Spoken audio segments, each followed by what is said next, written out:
ఒక చిన్న కథ. ఒకానొక ఊరిలో ఒక చెట్టు కొమ్మ మీద ఒక చిలక ఉంది. అది తన పిల్లలు పెద్దవడంతో బయటకు వెళ్ళి ఏదైనా అపాయంలో పడతారేమో అని భయపడి ఒకరోజు రెపరెప రెక్కలు కొట్టుకుంటూ ఎగరడానికి ప్రయత్నిస్తున్న పిల్లని చూసి, పిల్లలారా రండి, మీకు ఒక మంచి పాట నేర్పిస్తాను అంది. సంతోషంతో ఎగురుకుంటూ వచ్చిన పిల్లలకు వేటగాడొస్తాడు జాగ్రత్త, గింజలు విసురుతాడు జాగ్రత్త, వల వేస్తాడు జాగ్రత్త, పట్టుకుంటాడు జాగ్రత్త, మెడ విరుస్తాడు జాగ్రత్త అనే పాట నేర్పించింది. అతి త్వరలోనే ఆ పాటను చక్కగా నేర్చుకున్న ఆ పిల్లలు బహుర్మంగా పాడటం మొదలుపెట్టారు. అమ్మయ్య, వేటగాడొచ్చినా నా పిల్లలకి ఇంకేం పర్వాలేదు అనుకొని వేట కొరకు అడవిలోకి తురున వెళ్ళిపోయింది ఆ తల్లి చిలుక. ఈలోగా రానే వచ్చాడు వేటగాడు. వాడిని చూడగానే చిలుక పిల్లలు వేటగాడు వస్తున్నాడు జాగ్రత్త అని పాడసాగింది.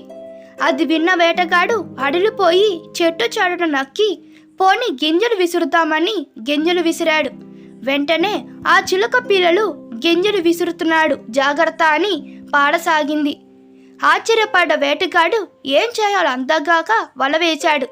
ఈలోగా వల వేశాడు జాగ్రత్త అని పాడుతూ ఆ చిలుకలు అతడు విసిరిన వలపై వాలాయి. పాడుకుంటూ గింజలు తింటున్న చిలకల్ని ఒక్కొక్కటిగా పట్టుకొని మెడ విరుస్తుంటే ఇక పాడుతున్న ఆ చిలకలు మెడ విరుస్తాడు అంటూనే చచ్చిపోయాయి. అయ్యో, ఈ చిలుకలు పాట అయితే నేర్చుకున్నాయి గాని దానిలోని అర్థాన్ని గ్రహించలేదు. నేడు మనందరము చక్కని దేవుని శ్లోకాలు, పాటలు, మంత్రాలు, పురాణాలు, ప్రవచనాలు, వేదాలు, సహస్రనామాలు వింటున్నాం, చదువుతున్నాము. ఆచరించకుండా వదిలేస్తున్నాం.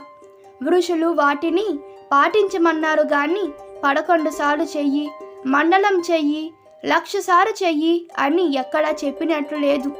అవి మనం సృష్టించుకున్నవి. మనలాగే చిలుక పిల్లలు బాగా పాడడం నేర్చుకున్నాయి గాని అర్థాన్ని గ్రహించక పాపం చనిపోయాయి.